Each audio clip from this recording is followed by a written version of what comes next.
El Espíritu Santo se asentó sobre cada uno de ellos. La palabra asentándose tiene una fuerza notable en el Nuevo Testamento. Lleva la idea de una preparación completa y una cierta permanencia de posición y condición. Número 4.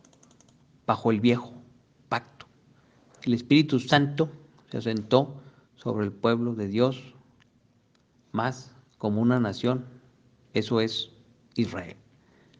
Pero bajo el nuevo pacto, el Espíritu Santo se asienta sobre el pueblo de Dios como individuos, las lenguas de fuego asentándose sobre cada uno de ellos.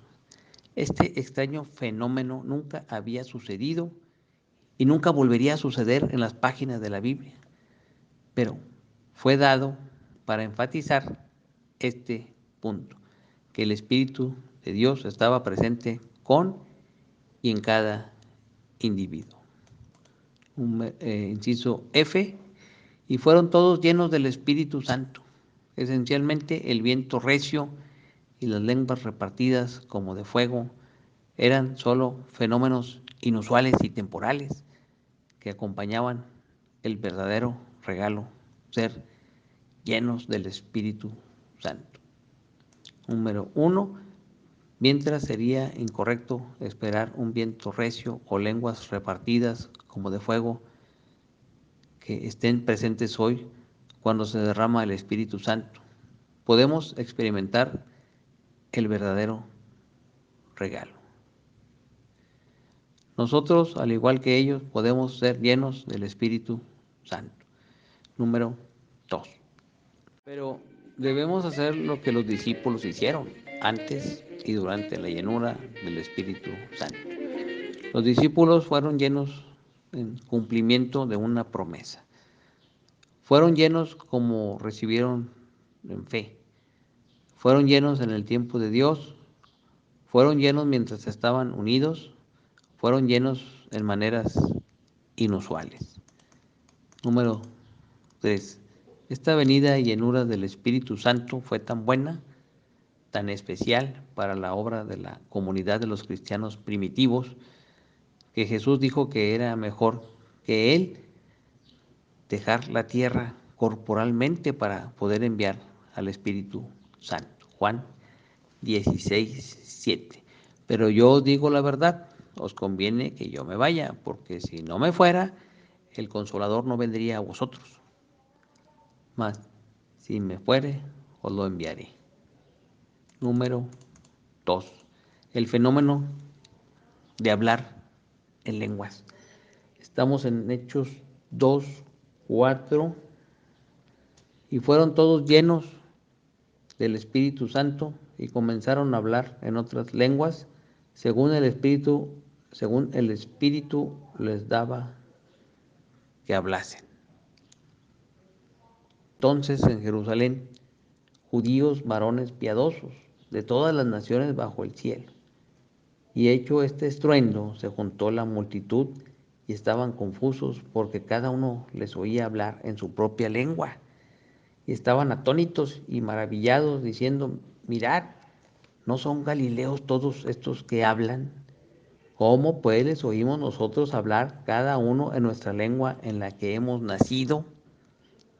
Partos, medos, elamitas y los que habitamos en Mesopotamia, en Judea, en Capadocia, en el Ponto y en Asia, en Frigia y Panfilia, en Egipto y en las regiones de África, más allá de Cirene, y romanos aquí residentes, tanto judíos como prosélitos. Estamos en Hechos 2:11. Fíjate todos los que estaban ahí, porque acuérdate que estaba la fiesta de Pentecostés, ¿eh? De las primicias o de las 7 semanas o de la ley de Moisés, no sé, estaban festejando ellos el Pentecostés, cuando llegó el día de Pentecostés. Hechos 2:11, cretenses y árabes venían de todas partes. Les oímos hablar en nuestras lenguas las maravillas de Dios y estaban todos atónitos y perplejos, diciéndose unos a otros: ¿qué quieren ¿qué quiere decir esto? Mas otros burlándose decían, están llenos de mosto. ¿Eh? Pensaban que estaban embriagos. Inciso A. Y comenzaron a hablar en otras lenguas. En respuesta al ser llenados del Espíritu Santo, los presentes, no solamente los 12 apóstoles, comenzaron a hablar en otras lenguas. Ya, se derramó sobre todos. Estaban ahí, los 120 que estaban ahí. El Espíritu Santo se derramó en todos, no nomás en los 12 apóstoles. Estas eran lenguas que nunca les habían sido enseñadas, hablando según el Espíritu les daba que hablasen. Inciso B, varones piadosos de todas las naciones bajo el cielo.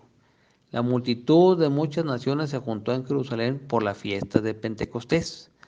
Muchas de estas personas eran las mismas que se habían juntado en Jerusalén para la última fiesta, la Pascua, cuando una multitud alborotada y enojada demandó la ejecución de Jesús. Inciso C. Y hecho este estruendo, se formó rápidamente una multitud de personas atraídas por este estruendo, que fue el sonido de un viento recio o el sonido de hablar en lenguas. Cuando la multitud vino, escucharon a los cristianos hablando en sus propias lenguas extranjeras. Aparentemente se podía escuchar a los cristianos desde las ventanas del aposento alto o salieron a un tipo de balconada o hacia los patios del templo. Número 1. No muchas casas de aquel día podían contener a 120 personas. Es mucho más probable que este aposento alto era parte de las cortes del templo, que era una estructura enorme, con porches y columnatas y cuartos. La multitud provenía de personas que estaban por las cortes del templo. Inciso D. Les oímos hablar en nuestras lenguas las maravillas de Dios. Esto es lo que la multitud escuchó a los cristianos hablar. De este evento notable estaban todos atónitos y maravillados, pero unos lo usaron por medio de investigación honesta y preguntaron, ¿qué quiere decir esto? Otros lo usaron como una excusa para descartar la obra de Dios y dijeron, están llenos de mosto. Número 1, ¿no son galileos todos estos que hablan? Las personas de Galilea, galileos, eran conocidas como personas vulgares y no muy buenos para hablar. Esto era una aún más razón para que se impresionaran con su habilidad de hablar con elocuencia en otras lenguas. Los galileos tenían dificultades para pronunciar sonidos guturales y tenían la costumbre de comerse las sílabas al hablar, así que la gente de Jerusalén los menospreciaba como provinciales. Número 2. Todos hablaban en lenguas diferentes, sin embargo había unidad entre los creyentes. Desde los padres primitivos de la Iglesia, los comentaristas han visto la bendición de Pentecostés como un cambio deliberado y dramático de la maldición de Babel. Inciso E, ¿qué quiere decir esto? ¿Qué debemos pensar del fenómeno de hablar en lenguas? Hablar en lenguas ha sido el enfoque de controversia significativa en la Iglesia. Hay personas que todavía hacen la misma pregunta que hicieron estos espectadores el día del Pentecostés. Número 1. No hay controversia de que Dios, por lo menos una vez, le dio a la Iglesia el don de lenguas. Pero gran parte de la controversia se centra en la pregunta, ¿cuál es el propósito de Dios para el don de lenguas? Número 2. Algunos piensan que el don de lenguas fue dado principalmente como una señal para los no creyentes. Primera de Corintios 14 dice, en la ley está escrito, en otras lenguas y con otros labios hablaré a este pueblo, y ni aun así me oirán, dice el Señor. Así que las lenguas son por señal no a los creyentes, sino a los incrédulos, pero la profecía no a los incrédulos, sino a los creyentes, y como una manera de comunicar milagrosamente el Evangelio en diversos idiomas. Creen que ya no hay necesidad de esta señal, así que consideran las lenguas como un don que ya no está presente en la iglesia de hoy. Número 3. Otros argumentan que el don de lenguas, mientras es una señal para los incrédulos, como establece 1 Corintios 14, 21, 22, es principalmente un don de comunicación entre el creyente y Dios. 1 Corintios 14, 2. Porque el que habla en lenguas no habla a los hombres, sino a Dios, pues nadie le entiende, aunque por el Espíritu habla misterios. Y 1 Corintios 13, por lo cual el que habla en lengua extraña pida en oración poder interpretarla, porque si yo oro en lengua desconocida, mi espíritu ora, pero mi entendimiento queda sin fruto. ¿Qué pues? Oraré con el espíritu, pero oraré también con el entendimiento. Cantaré con el espíritu, pero cantaré también con el entendimiento. Y es un don todavía dado por Dios hoy.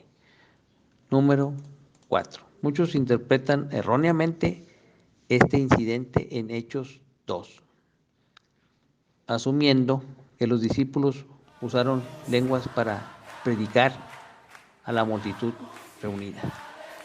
Pero una vista cuidadosa demuestra que esta idea está equivocada.